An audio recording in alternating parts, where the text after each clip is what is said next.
Welcome, tennis fans, to The Slice. I'm Stephen Boughton, and this is this year's Australian Open 2017 preview and prediction. This year, I think that Novak Djokovic is going to win the Australian Open. On se sada već sa petom Grand Slam titulom I ovim što je uradio I što sada čini svrstao u najveće svih vremena. I say this because I think that his poor form at the end of last year was just kind of a burnout from how well he's been playing for the last few years. I can't really explain it, and he didn't look like the champion he has been, but I do think that he will pull it together and win the Australian Open this year.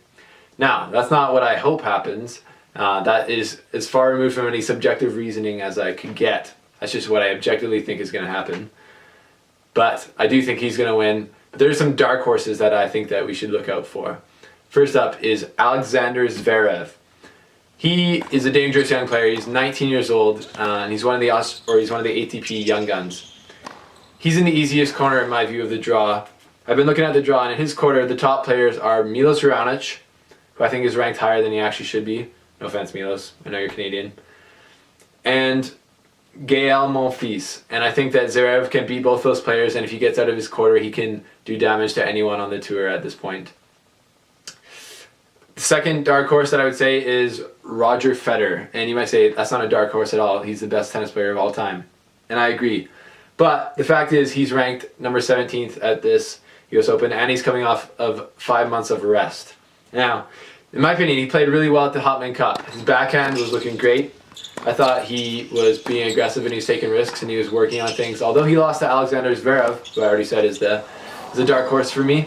I think that Federer could easily beat Nishikori in his fourth round matchup if that happens, and then I obviously believe that Federer can beat anyone on the tour because, like I said, and like everyone knows, he's the greatest player of all time. 17 Grand Slams, 302 weeks at world number one. It's just unmatched, and he could beat anyone on the tour. And lastly, the third dark horse that I would say you got to watch out for is Grigor Dimitrov. He won in Brisbane.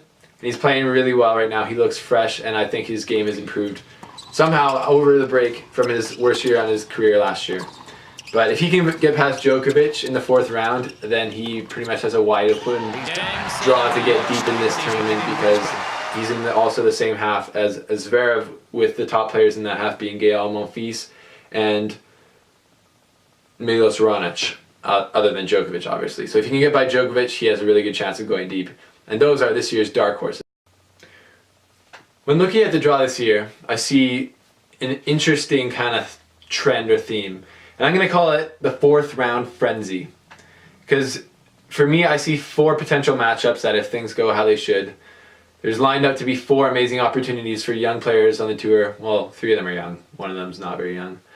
But 3 or 4 opportunities for huge upsets. And that'll be big opportunities for these young players, and again, not so young player, to make huge steps up in the ranking and go deep in this tournament. Firstly, Andy Murray is scheduled to play I really don't know how to say his name, Luca Pouille from France in the fourth round. And Luca, if you guys remember, took down Rafael Nadal in amazing fashion in 5 sets in the US Open last year. It was an amazing match. I think that Luca Pouille is one of the top young guys on the tour, and I think he has an amazing future, and this could be his time to really take down the number 1 and then really put his career into the next level, I would say. The next matchup that I'm looking at is not a young guy, but it's Federer versus Nishikori in the fourth round. Now, obviously, to me and to anyone who's smart and to anyone who's paid attention to tennis for the last 10 years, Federer beating anyone on the tour at any point in his career is not going to be an upset. But right now, Federer is ranked 17th in this tournament, and Nishikori is at 5. So, in my opinion, it's an upset if Nishikori beats Federer. But if Federer beats Nishikori, he's going to be through, and then he's in Andy Murray's quarter. And I think that Federer historically has had the upper hand on Andy Murray, and he could go deep in the final. And that's or in the Australian Open, and that's what I'm really looking forward to. Is Federer beating Murray if it comes to that, and then going on to win the Australian Open and get his 18th Grand Slam. The third matchup that I see as being a juicy fourth round opportunity is Nick Kyrgios versus Stanislas Wawrinka. Now these guys have had some beef in the past. Nick Kyrgios, as we all know, is a bit of a hothead and says things and does things that get him into trouble. And he said something to Stanislas Wawrinka about his girlfriend and about other guys, maybe sleeping with her. Anyways, got on Stanislas Wawrinka's nerves and caused kind of an uproar in the locker room of the ATP. Not cool, but these guys have beef. And I'm just looking for Stan the man, who has been playing unbelievable lately, to, I'm going to say, obviously win against Nick Kyrgios, but it is Nick Kyrgios' opportunity to beat the 4th seed and get to the highest spot in that quarter. The 4th matchup in the 4th round of this juicy 4th round is Grigor Dimitrov versus Novak Djokovic. Now, Grigor just came off Brisbane, like I said earlier, winning Brisbane. And if he beats Novak Djokovic, there's nothing stopping him until the semifinals, where he would face either Gael Monfils or Milos Raonic or Rafael Nadal if they came out.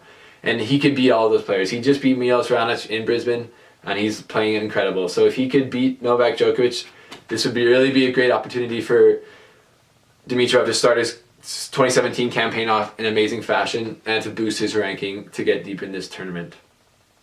So those are 4 juicy matches that I see in this juicy 4th round, and it's I'm going to call it the round of opportunity. Well, that's been the slice. And in 2 weeks, if it's Federer winning the Australian Open, instead of Djokovic doing this, it'll be me going all like